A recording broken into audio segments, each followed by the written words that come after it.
Yeah.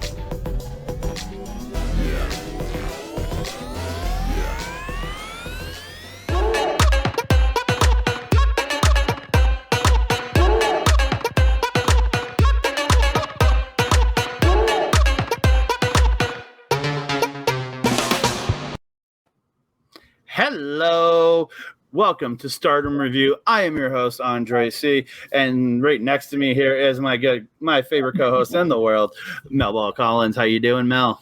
Thank you for the compliment, Andre. I am doing fantastic today. It started out as a stressful day. It really did. But now I have my puppy back home. I am happy. I have caught up mercifully on the nights of our Grand Prix. We had so many nights to catch up on after such a great couple of weeks of wrestling interlaced with Stardom. Like, wow. Yeah, 5, I thought, pretty incredible nights of professional wrestling.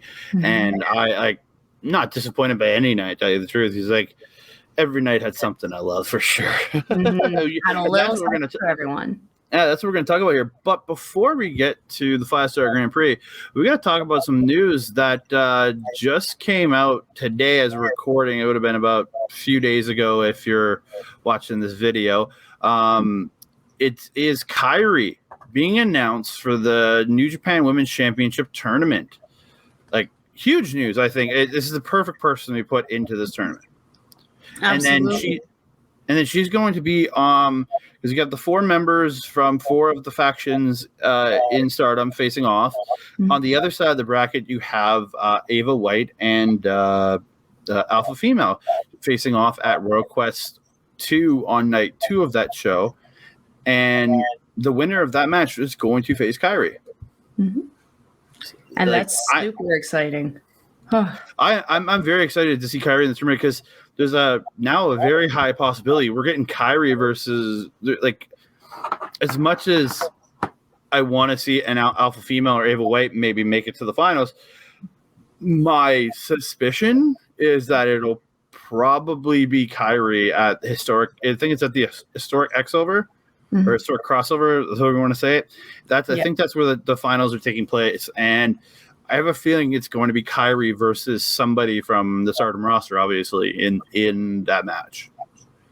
You know, it would make sense her coming back. I mean, she came back in her tag match there with, I think it was Nane. She came back with the first time, and then the second time it was Natsupoi. I've been missing Kairi. I kind of, her little tenure over in the U.S. there, it was almost like she kind of got a little forgotten. I feel like this is a really great opportunity for her to kind of reinvigorate her career again. And I would love to see her hold that title because I believe it would be one of the few she hasn't held.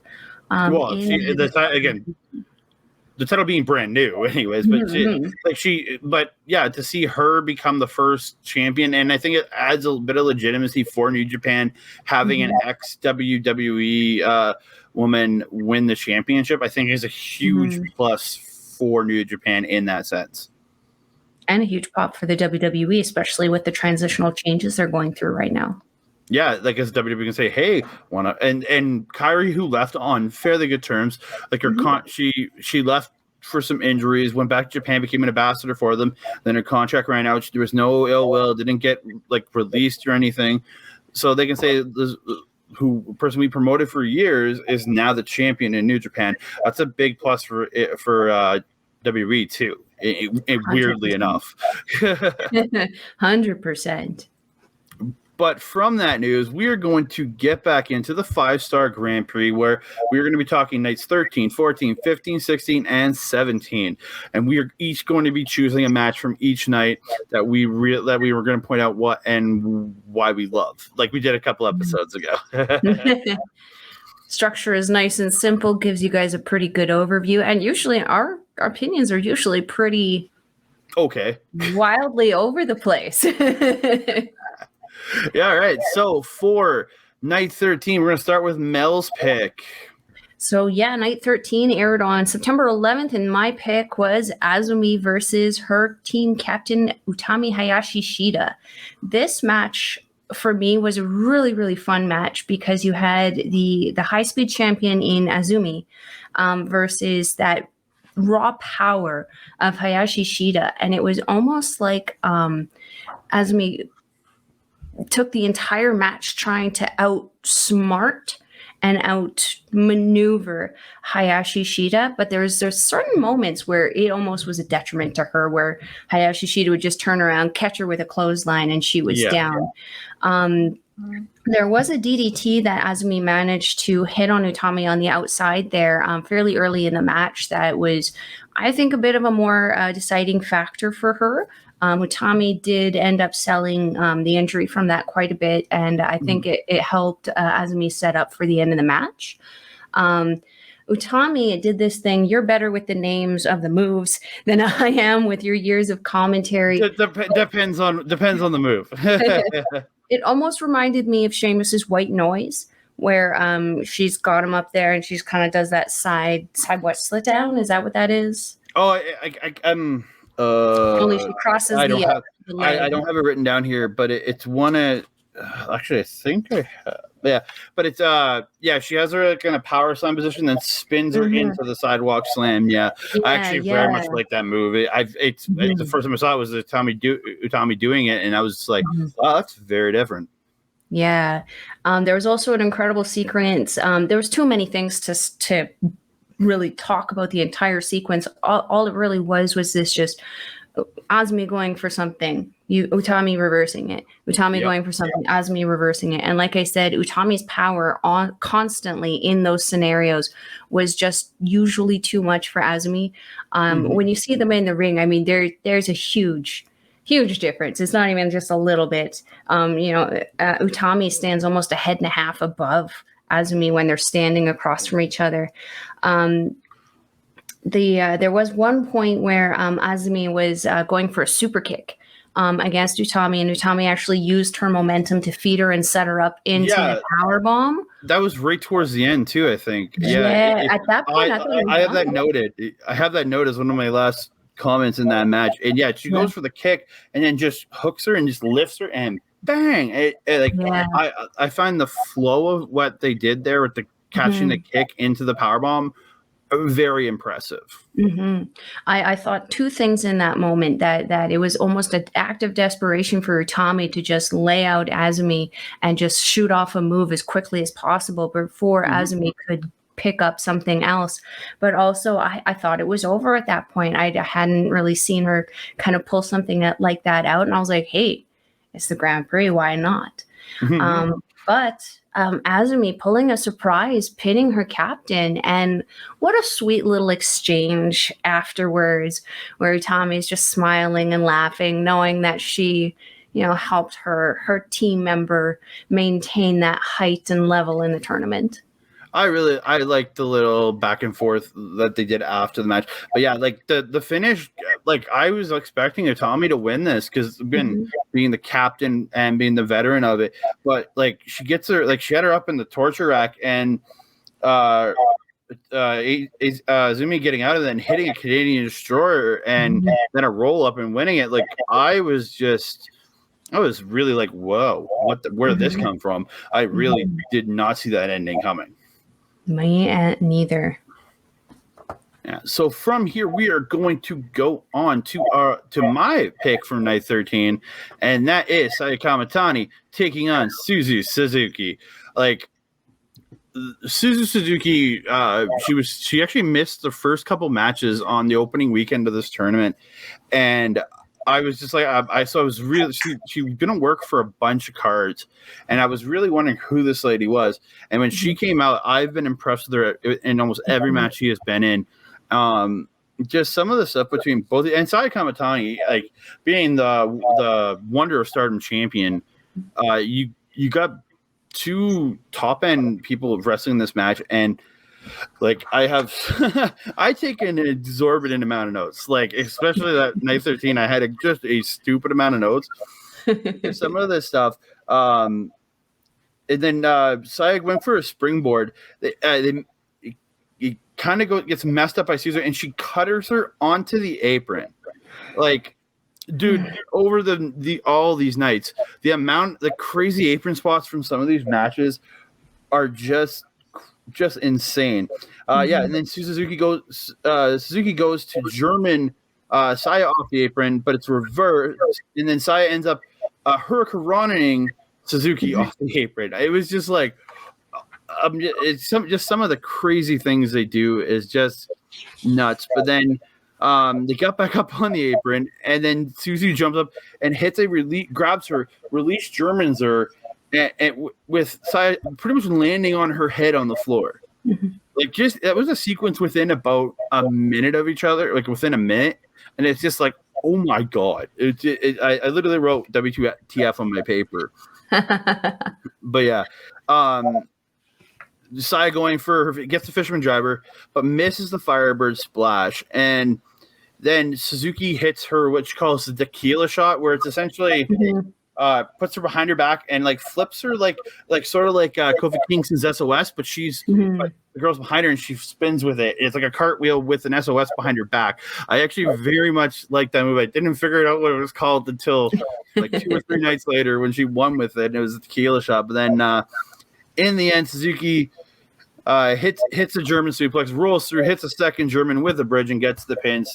Suzuki pinning the Wonder of Stardom champion, which I think lends to things after the tournament, whether there's a win here or not. She may have a shot at the Wonder of Stardom championship now. Yes, this is something we noted in our first part of the review of the Grand Prix. There was a couple moments where even Suri, the world champion, got pins and submissions on her. So it's like, there's going to be a certain amount of people thinking that they are certainly entitled to something after this tournament. You mentioned the style of Suzuki, and I think that was something that was kind of mentioned a little bit later, more specifically night 17. So we could talk about that then. But with Suzuki, I also noted she has a very unique style about her. And I'm noticing it's power. It's the power she has is insane. And like being a part of the deathmatch faction of prominence, I was kind of like, okay, maybe they kind of toned it down, or maybe deathmatch has a different meaning. I don't know. But we were speaking about it earlier. Deathmatch is a deathmatch no matter where you are. Deathmatch has stabbies and cutties no matter where you're going. Pretty much. Pretty much. I have noticed, particularly from night 13 on, I don't know if it's just the lighting in Nagoya or Osaka, but I am really noticing now the evidence of these death matches, both in Suzuki and in Risa Sierra, where I can see that scarring on their back. And I'm like, at first I was like, oh, does she have like some acne or glitter or something back there? No, that's wrestling glitter. Yeah, I looked at that and going, sometimes yeah, dude, the fact that she's already scarred up and she's 20 is crazy to me. Yeah. And other than that, you mentioned everything that I had mentioned, that the stunner on the apron, the wrong off the apron, Suzuki's power bombs. I don't know what it is that she does differently than anybody else, but they just look like they hit a lot rougher. Yeah, her style is very, very unique. But I've noticed also in this second half of the tournament, both Suzuki and Risa, their personalities are starting to come out a lot more. Suzu specifically, very serious in the beginning half of this tournament. Now we're seeing her almost taking a Minoru Suzuki kind of angle on it and almost relishing in the chaos, enjoying hurting everyone. And I'm admittedly kind of living for it. Yeah, it can be entertaining. And like at one point they were on the turnbuckle and Suzuki just grabs Sai and just bang, just headbutts her. And it looked like, I'm not 100% sure, it looked like head on head. I'm like, oh, gross. And you heard a thunk, and it sounded, it made me just go, oh. And she isn't the only match she doesn't. She doesn't, like, I noticed it like 2 or 3 more times, and then the following couple nights when I watch her wrestle, it's just like, oh, just yeah. It just the fact that I heard that sound off a headbutt is insane. But A wonderful match, and I highly recommend it to anybody checking out Night 13. It's just insanity. But we move on to Night 14, and we're going to check out Mel's pick in Mina Shirakawa taking on Amy Sourei. Oh my goodness. So shout out to Cody, our friend Cody Defoe, with a big fan of Booby-san there, name appropriately given by Thekla before she took her vacation. Getting into this match, I really, really enjoyed Ami. Just her coming out, joining God's Eye, she has been unquestionably dominant in every match that she goes into. She's just pure power. Her machine gun chops are reminiscent to me of Kobashi, where there's just every single one hits just as hard as the last, and you get just as good of a clap off of every single one.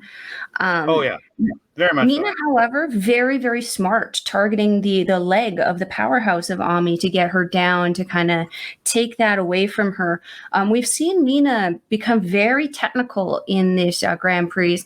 She was more of like almost a high speed kind of esque character or wrestling style beforehand, whereas now she's really stepping up her game in the Grand Prix, and I'm seeing a lot more submission holds, her slowing people down. Not so smart though to get into the chop battle with Ami later in the match, where they're just going back and forth. I was like, I don't care how much padding you think you have up there. It's not going to help you in that situation. No, some of the chops, especially coming out of Amy Sourei, are just brutal. Like you hear, like she rivals with some of the hardest hitting men in professional wrestling. Like not quite Minoru Suzuki, but No. she's harder than some. She's definitely harder than Yujiro's for sure.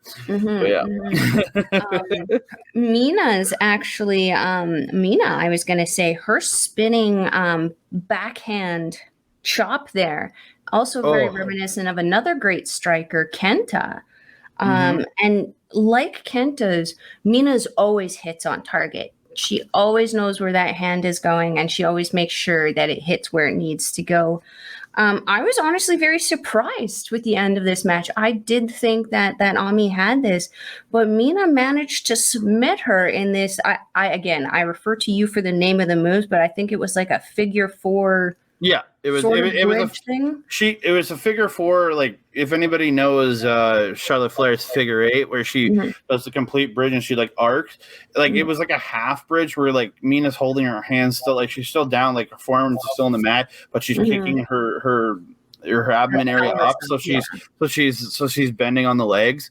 But like the fact that we had a figure four finish in a Stardom match really made me feel good, because it's like a very old school, obviously a very old school finish, again, the signature of Ric Flair, but it's nice to see like a good old figure four finishing a match for the first time in a while that I've seen in Stardom. So 100%.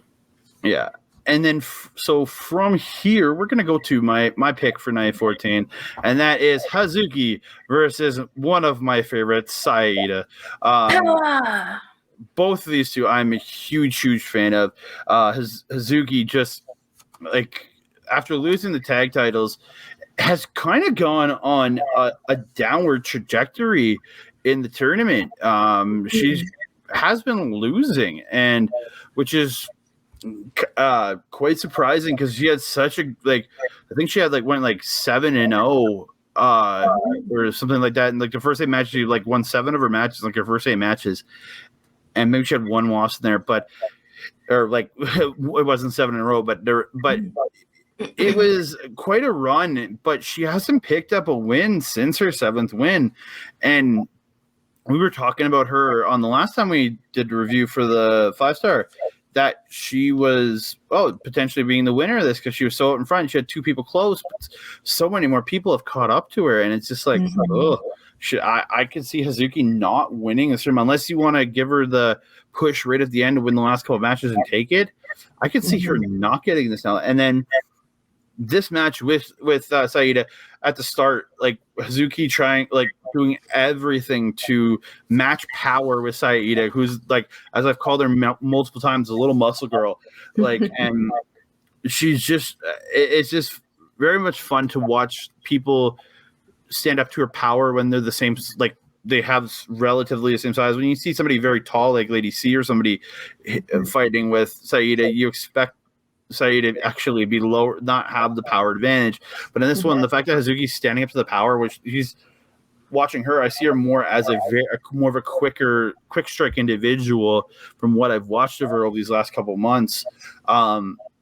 It was very fun to watch, and it just the back and forth, like just some of the shots they were landing on each other, like it just were like, again, all of these women hit so hard, and it's like, holy crap, like y'all are going to be knocking each other out and knocking each other's teeth out at some point.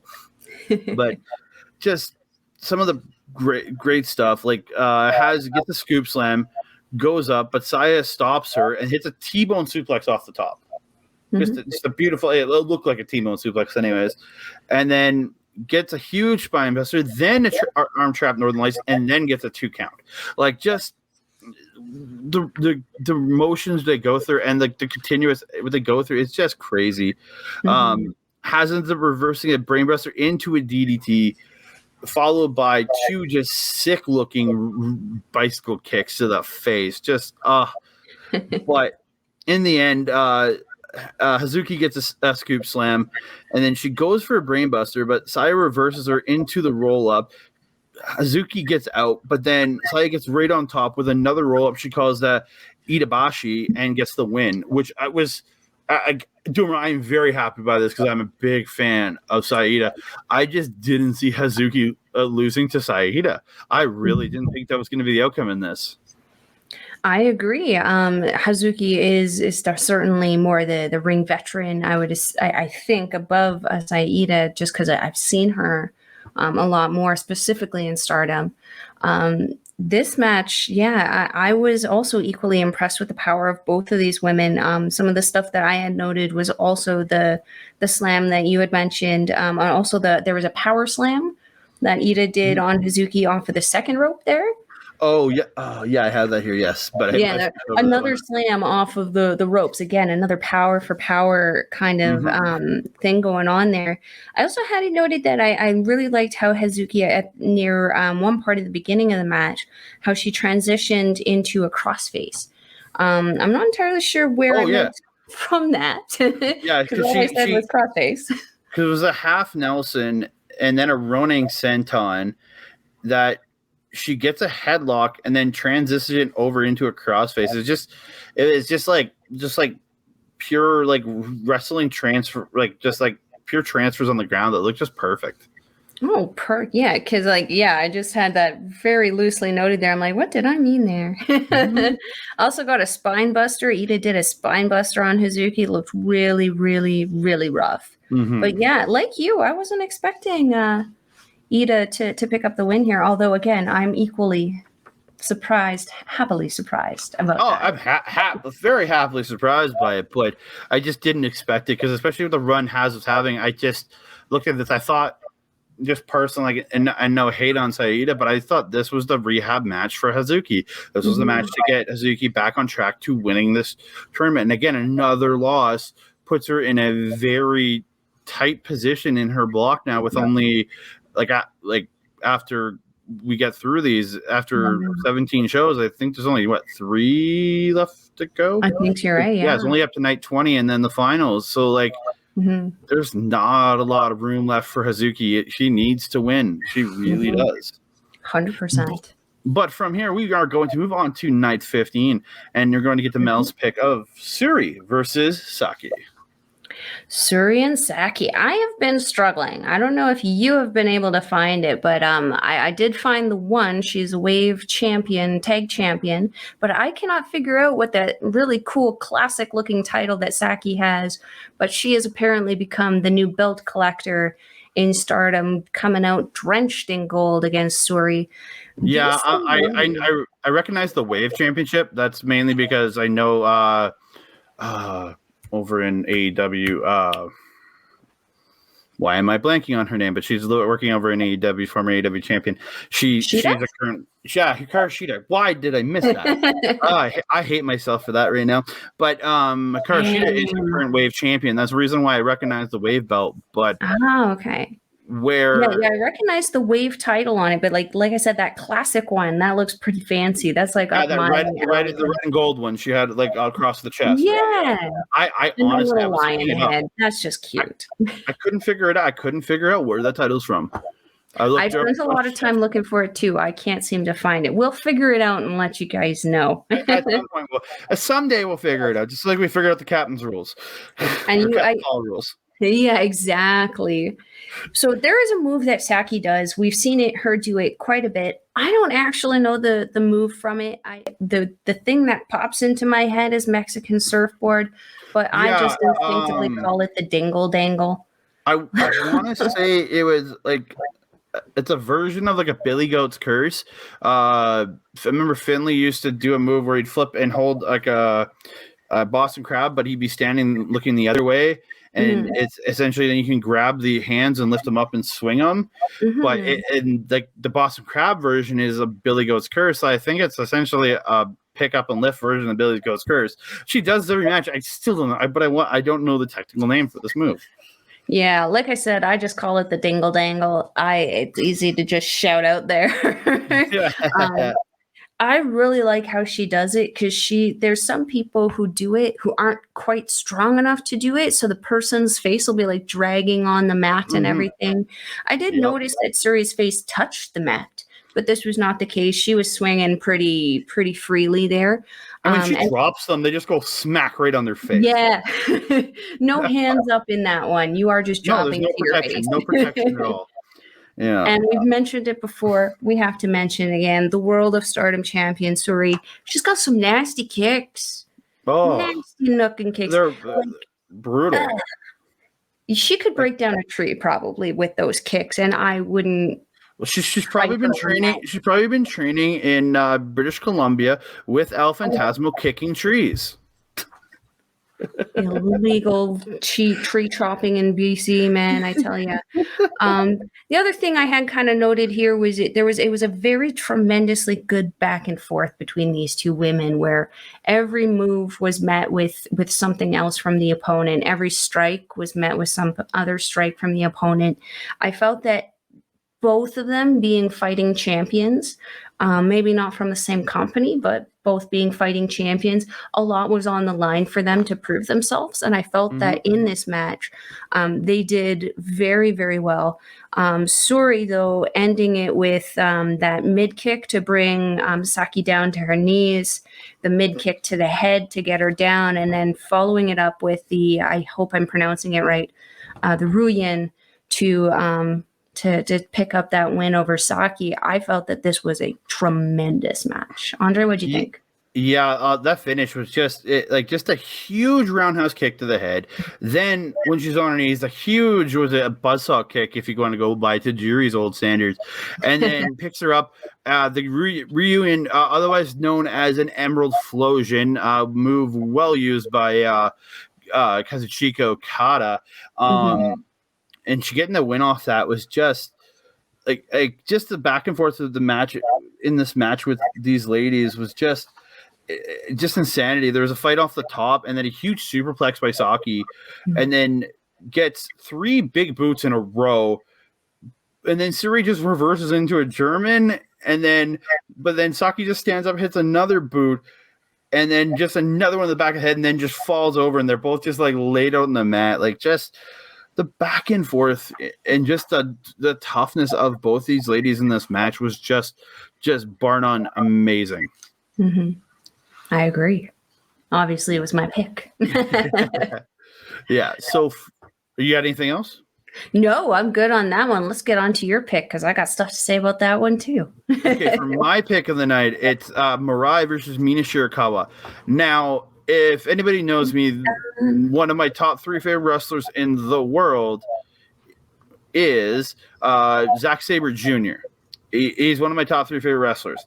And to watch this match, I was like, not to Zack Sabre Jr.'s level, but these two ladies work such a beautifully technical match. I love the back and forth, the way they started.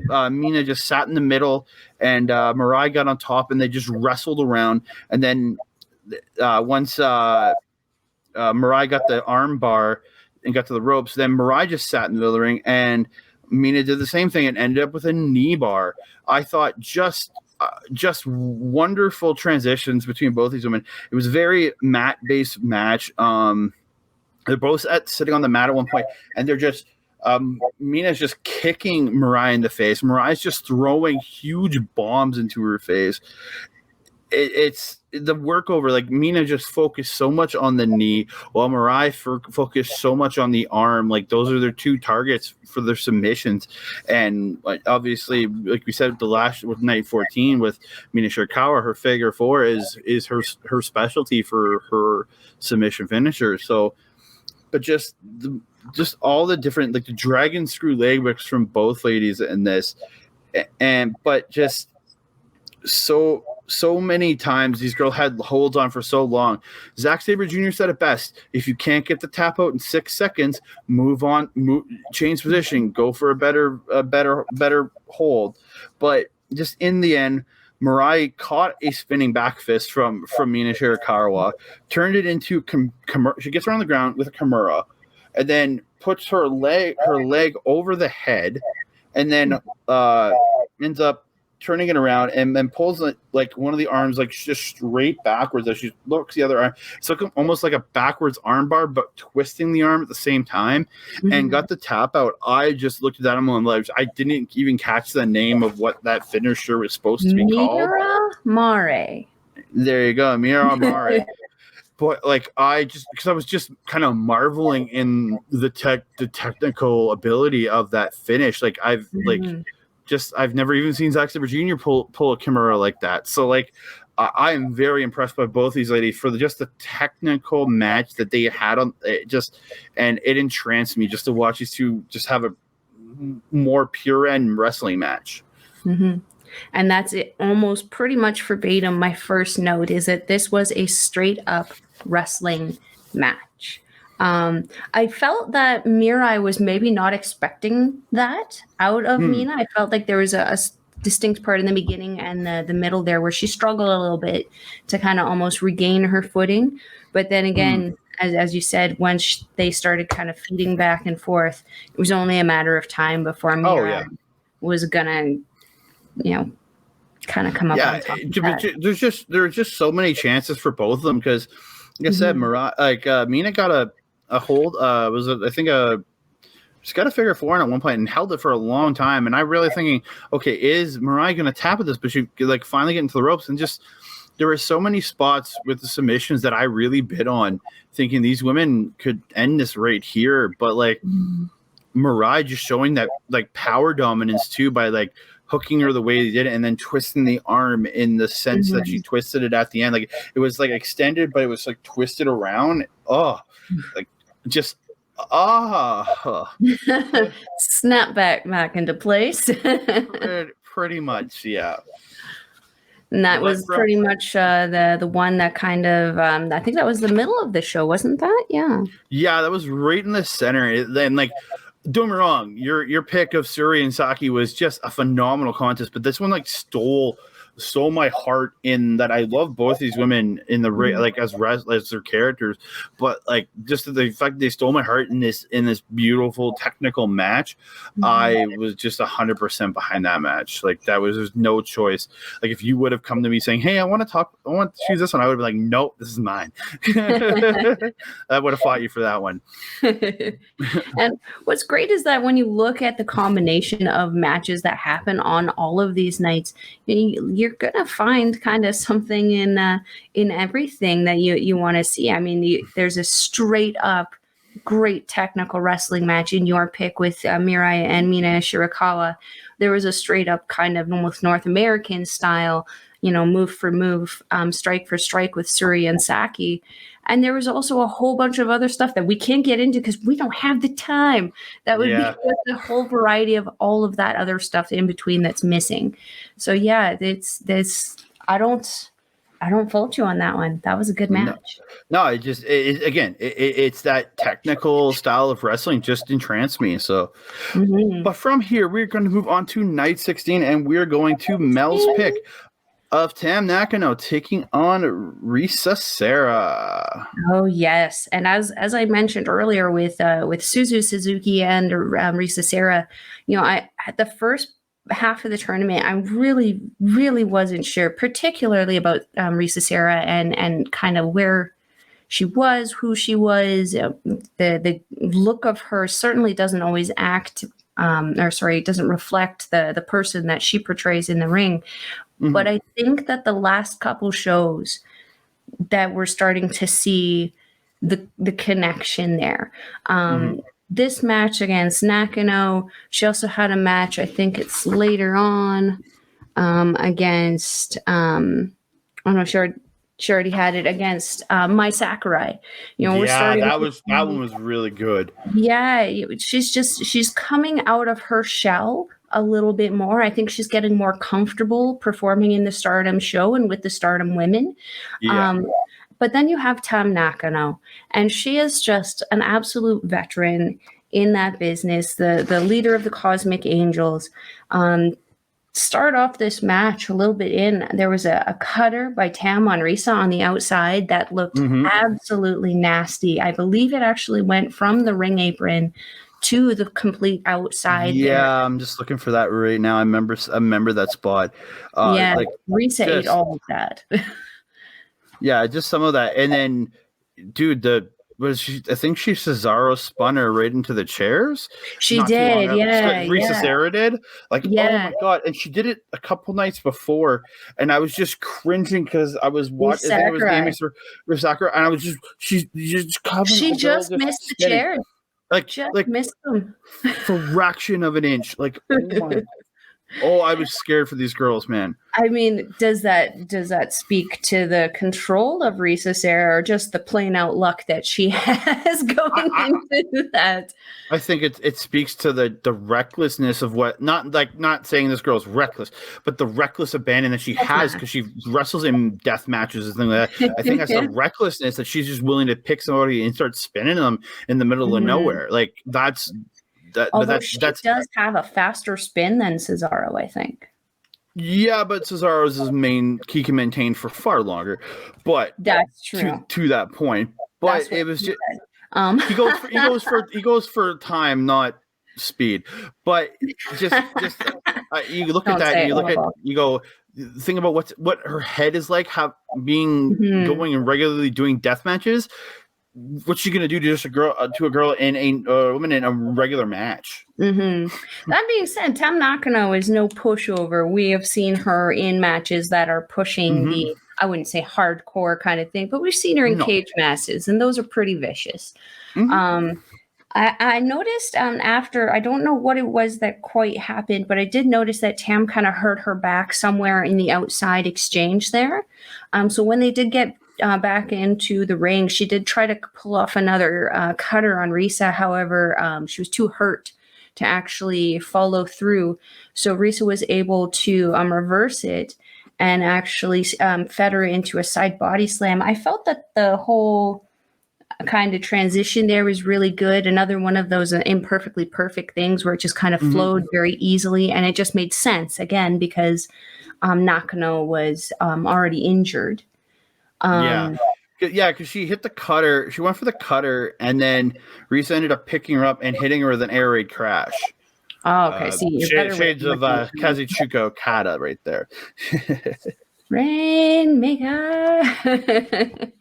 Then also I had that Tam also did a really nasty looking second rope German there on Risa. Oh, that look! And Risa looked like she landed on her head. These girls are landing so high up, and just it looked like she landed on her head. And I'm just like, oh, why though? Yeah, I usually only go when I'm watching an evil match because I just can't stand it. But when I see these girls land on their head, I'm like, oh. And then I also had Risa follows up an attitude adjustment, which Tam reverses into a package pile driver which I believe was the end of the match, wasn't it? Very close to the end. No, it was close to the end. I don't know if it was a package driver. It looked more like the Mick Foley Mankind pile driver, where he just kind of like grabs him, just got it in there, just like lifts and sits, and it just again one of those spots where I always found like one of the most effective pile drivers I've ever seen in my life was Mick Foley's, and the way she did it was a very Mick Foley-esque style pile driver.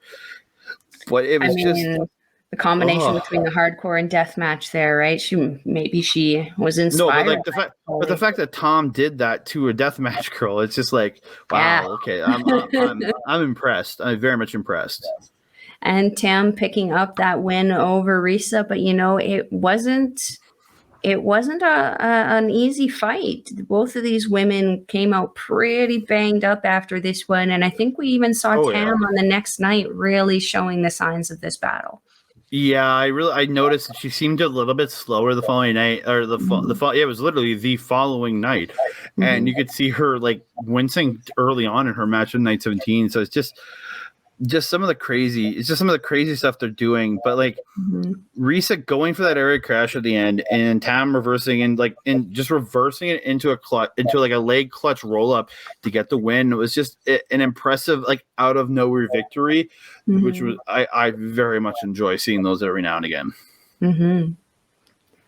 So from here, Andre, what was your pick? My pick was one of my favorites. She's become like one of my favorites of all-time women wrestlers. It is Julia taking on Amy Saray. This is the second time Amy Saray's hit our thing today. I think it is. I think so. Yeah. So again, been very impressed by both these women. But like Julia, again, I like since watching the first match I've watched her in this summer, I've just been a huge fan of Julia, and to watch these two just have a very, very it was a strike heavy match with some good wrestling involved, but like I can't say enough good about both these women. Just like Julia just working over Amy's arm, because her finishers are an octopus stretch where she also ties the arm up. She has the ring, a variation of the rings of Saturn, and an armbar. She all uses as submission finishes. It's just, I love seeing the limb targeting for a lot of these girls who have specific submission finishers, but both. At one point, they're just both standing in the ring and just smashing forearms into each other, and it went on for a good like minute. And I'm just like, I was just impressed by the amount of power they were putting behind those forearms. And then just Julia going for I think it was a Viper clutch. I can't remember the actual technical name, but it's an octopus hold, and Amy's just struggling, and then we're in it for a good bit, and Amy just slowly moving and just barely gets the ropes. It's just perfect, like from underneath trying to get to stay alive. But towards the end of the match, Amy Saray gets a huge big Blue Thunder bomb, and then it only gets a 2 out of it, so picks her up, hits a spinning brain buster, only gets a 2. So Amy picks her up, gets her on her shoulders, goes for almost like an ape shit or something like that. If you know anything of Tongaloa. I almost said Tonga, sorry. And reverser brings her down into like with a crucifix, but then transitions into rings of Saturn and just pulls back on the head and gets a submission victory with actually the ring Saturn. She calls it the Bianca, and gets the finish. I was so impressed by both these ladies with just the amount of power and they're hitting each other with, and then the technical side to some of the stuff they were doing was just impressive. I have to agree. I don't actually have a whole lot to add on because you pretty much summed up a lot of the notes that I have a lot of notes. No, that's good because that means we had the same kind of opinion overall.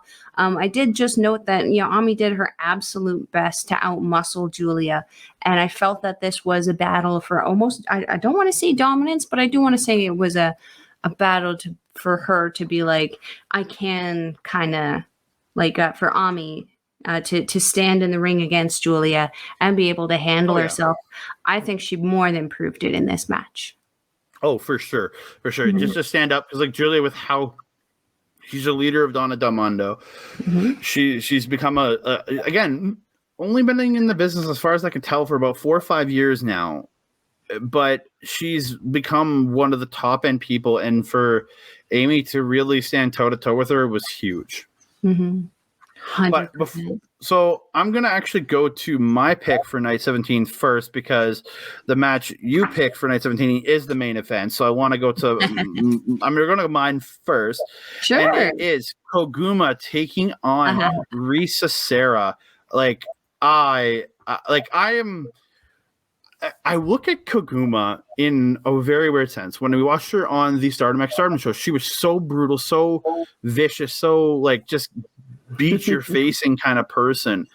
But then we watch her in a lot of these 5-star matches. She's very, and I don't mean this as an insult to her, very Yano-esque. Like, I know a lot of people aren't huge fans of the style that Toru Yano provides, but hers is very Yano-esque.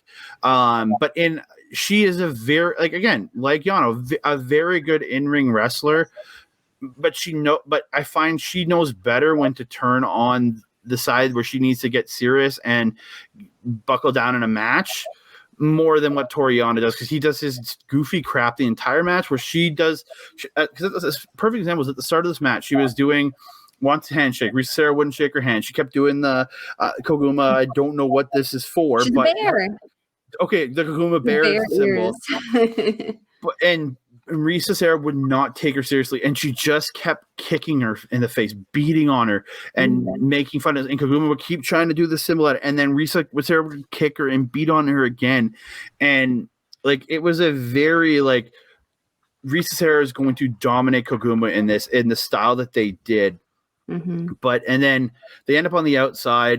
Risa Sera's chasing after Koguma. She catches, like, Koguma just turns around, does her bear symbol, and then Risa Sera just runs up and just kicks her in the gut. Just no reaction, just kicks her in the gut, throws her into the chairs, and heads back in the ring. Koguma like just recovers, and she ends up getting a DDT onto Risa Sera actually before they got back in the ring. But just the back and forth between both these ladies was just phenomenal. Like when they finally got back into the ring, Risa at one point gets a beautiful high angle Boston Crab. Like just she's grabbing from like the leg like this, and she's like standing up, so like she's just twisting right at the lower back, and it just like it looks like so much more torque. It just it looks so brutal. But then and I've noticed this on a few matches she's done, where she lifts the girl up and just tosses her into the corner, but it looks like with a buckle bomb, but it looks like it hurts so much worse, because they're coming, but they're hitting right at the bottom of the turnbuckle pad. Oh, I'm like, oh, and then she'll run it straight into them with double knees to the face, a la Andrade El Idolo. But it's just, Koguma ends up getting the advantage, and she slams her down by the ropes, and then just stamps on top and just bang, bang, bang, bang, bang, bang, bang, just does the little stomps in the back, and then launches herself up and just comes down with a huge double stomp to the back. Looked brutal. But in the end, Risa gets a cradle shock, but only gets a 2 out of it. Then she hits the air raid crash into the corner, and then gets the double knee drop off the top for the win. And Risa Sera picks up another victory here, solidly moving herself into contention for this tournament. Yes, this match again, like that I agree with you. The spot in the beginning of there with the ears and everything, that's typical Koguma. That's typical what I'm used to with her. Seeing her at the Stardom show, where she was so serious and she really turned it on. You're very right. It was very Yano-esque, because like Yano, he knows when to turn things on and when to. Sometimes. I hate to admit it. Sometimes he knows when to turn it on. I think Koguma knows better than Yoshihashi. I think Koguma knows when to turn it on better than Yano does, in my opinion. I agree with that 100%. Yeah. But yeah, the only other thing that I had noted in this was the top rope cutter that Koguma got to pull off on Risa. Other than that, I pretty much noted the same things you did. I got to get better at my notes. Yeah. It just so much happened in that match, and it was like a very big highlight for me. The other highlight is your pick of the night, and that is Utami Hayashishita taking on Saki. Oh man, another almost kind of champion-esque match. Hayashi Shida, obviously not a champion, but she could be soon. You never know. She is the captain of Queen's Quest. Well, she's also the former champion. She's the former World of Stardom champion too. Exactly. Only a matter of time. But Saki here, she again came in with that dingle dangle. I'm gonna figure out what it's legit called, but the tingle dangle. I look at it as a hanging Billy Goat's curse, so that's what I think of it as, essentially. I think dingle dangle sounds funner.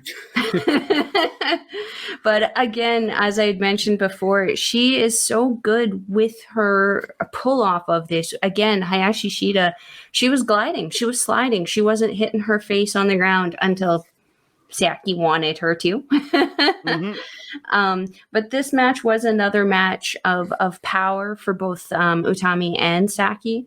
I feel like Saki was doing her absolute best to keep up with Utami. And again, I feel like this was another match where she definitely felt that she had to prove herself, because she went from fighting the actual world champion, was it the night or a couple nights before, to having to actually fight the woman who the current champion says is her greatest rival in the company. So to be like perfectly fair, again, I have to shout out both of these girls' entrances. Utami Hayashishita, I think, has some of the best music in Stardom, and her intro is so classy and professional, yet interactive and fun. I love that she comes out with the rose and gives it to people. We haven't mentioned it in the reviews yet, but there has been a lot of play going around with the rose that Hayashi Shida brings out with, I think it was Mai Sakurai giving her plants and like actual flowers, and then Hayashi Shida slapping her with them afterwards. Yeah. Pretty sure Kashima Saki did the same thing with a paper one and like gave it to a crowd member. And it's been a lot of fun to kind of watch her there. But at the end of the show, Hayashi Shida turned out to be just too much for Saki, and we got to close out the show with the Queen's Quest captain signing off everybody. Andre, what did you think of this one? Honestly, like there's very few better than Utami Hayashishita in Stardom right now. Like there was a reason she was their champion when she was. It's a reason Shuri calls her her greatest opponent, her greatest rival. There's a reason for that, because of how good she is. Just some of the Utami's air raid crash, like you see it from a few of the girls, but hers just like the way she drives them down. There was a point she just picked just from the ground, grabs her, lifts her, and then just deadlift German suplexed her. Utami did to Saki. But you can't overlook Saki and how good that girl really is. Like I just think it is Utami Hayashishita. She's just that step above almost everybody else in the company. I think there's very few, other than maybe Suri, maybe Julia, at that level, like ready for that to be in that top title program. And then the end with the spinning razor's edge to finish it, I think just chef's kiss. And if I remember correctly, I bet she had a little bit of a struggle setting that up at the beginning, didn't she, before she managed to pull off the move? Yeah, she tried it earlier on, didn't quite get it, and then got it towards the end, at the end there. Yeah.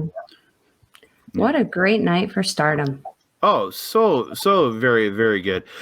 But we do have a breakdown. I have the breakdowns. I got them off of the Stardom's Twitter account for the blocks. So for right now, we leading the pack with 14 points in the Blue Stars is still Hazuki. Mm-hmm. But right on her tail is Saya Kamatani with 13, Julia with 13, and Mirai with 13. They're all at 13 because each one of them has been in a draw, has had a draw match. Mm-hmm. And then just behind them at 11 is Mayu Iwatani, the other one with the draw. So, and then Natsupoi at 10, same with Amy Sarai. So the fact is, they all, I think, they're all within 4 points of each other. That's 2 wins. There's Mm-hmm. 3 nights to go, and I think each woman has at least 2 matches left. So there is a strong chance Hazuki does. I really thought she was going to win this, but there's a strong chance she does not. Mm-hmm. Mm-hmm. Which is so disappointing because, as you had mentioned, she had a phenomenal start to the tournament, 7 wins in a row, and now she's sitting at 3 losses. Yeah, it really hurts. Like I love to see her maybe pull it out in the final night or two and get the win, because I love to see Hazuki be the one to win this tournament. Mm-hmm. But just with Saya Kamatani sitting there at 13, you have Julia and Mirai sitting there at 13 also. I think it could be any one of them 4 because they're within a point of the leader. It could be any of the 4 of them, and there's even a possibility it's Mayu Iwatani too. So it's anybody's game. This field is a lot more wide, a lot more open than we thought it was going to be when we finished reviewing night 12. Absolutely, yeah. And to move over to the Red Stars side, this is a lot of people still contending. You have, like I said, with Risa Sarah, she is back in this. She is at 13 points. You have your leaders at Azumi, Tam Nakano, and Maika all sitting at 14. You have Risa Sarah sitting right behind the 13. Then you have the world champion, Suri. You have Himeka. And you have Utami Hayashishita sitting at 12. So there is now, 4 women within a win of the lead of the 3 leaders. The 3 leaders sitting there. So there is 6 people easily in contention to be in this be the winner of this of the Red Stars. Easily. What a tournament. Yeah, like I honestly I don't know who to pick in either block for me personally. Well, no, and especially if we look at who they still have left. I mean, Azumi, for example, she has Kaguma still. Do we think that, Yano-esque Kaguma is going to show up, or is, that... Well, does she play the upset, right? Yeah. That's the other question. So, like, there's so many different things that can happen here that it's going to be an interesting final 3 nights that I cannot wait to see. And then the finals on top of it all, I am super excited. I agree. This is going to be a fantastic end to this tournament. I honestly, I did not think that it was going to be so many people in the final, like, kind of couple shows that we have left for it. Especially the Blue Stars. Yeah. I thought it's going to come down to 1 or 2 of them, maybe. Like, I didn't think it would be that many people left in the Blue Stars. The Red Stars, the way it was shaping up after night 12, it still had a bunch of people in contention. So I really thought that was going to be the more wide open 2. But I'm very surprised how wide open the Blue Stars still is. And how awesome is it for us as fans to be subjected to this kind of just amazing entertainment that, oh my God, it's a nail biter, it's a cliffhanger. I'll be waiting on bated breath for the last 3 nights, because as we record this, it is September 23rd, Friday, September 23rd. Actually, one of the shows just happened this morning. Night 18 happened this morning. So, like, we'll see, or late last night for us, or this morning for us. We'll see. Like, that show should be out on Stardom-World on the 26th. So we're looking at the 26th, 27th, 28th to be watching these shows, and we should be back after the finals are over to talk about the end of this tournament. Absolutely. First week of October, we should be ready and raring to talk about it, I think. Yeah, second week, because we'll have a New Japan show coming out. Right. First is on that weekend. Yeah. Yeah. So we'll be looking probably the second week of October. We'll be breaking down the last 3 nights of the tournament plus the finals, and we'll be talking all about the winner of this tournament. I'm excited for that one. Whoever she may be, my goodness, it could be anyone at this point. Yeah. And as I was saying, next week we will be having a review or next Wednesday we'll be having a review for the New Japan Burning Spirit Tour and the final night of the Burning Spirit Tour, featuring 3 title matches, and the second last night featuring a dog cage match. I'm scared for that one.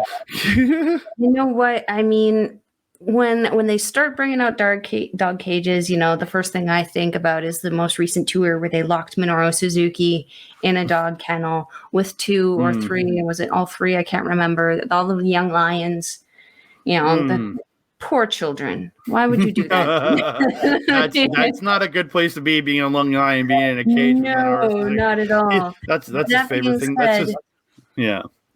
I'm not objective to, locking Evil and Yujiro and Sho in a dog cage. I'm not objective to this in a little bit.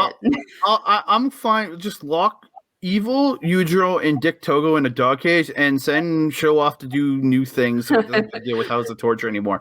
That man is a phenomenal wrestler. He's just stuck with House of Torture. Although I will have to say, the facial expressions are a little... But that's the House of Torture facial expression, essentially, in my opinion. But yeah.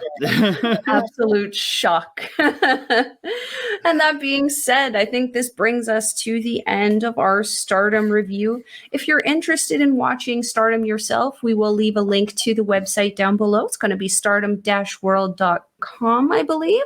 Again, we will leave the link down there, and I believe it is 920 yen, which works around out $10. Yeah, $10 depending on how your dollar is doing right now. In Canada, it's around $10. Yeah, that's what I'm paying. And you can check us out on the YouTube channel you currently are watching, or if you're watching it through Facebook or anywhere else, you can check out Andre and Melball Wrestling Talk. You can check out our good friend Mike the Ref on his channel, Backbreaker Meter, where we are simulcast. Hopefully, maybe you're watching us there. So check us out there. And then if you go down here, you can see Mike the Ref's Twitch. He's on there most Mondays, every single Wednesday, because he does the Dynamite Sidecast. So please check him out. And you can check us out on Twitter and Instagram at the location, at the addresses below. And anything else to say, Mel? I don't got anything else to say, though you can expect us to be dropping another episode of Chop Talk soon also. More on that coming soon when we start to make some announcements there. And we have some exciting guests coming with Chop Talk. We do. Stay tuned.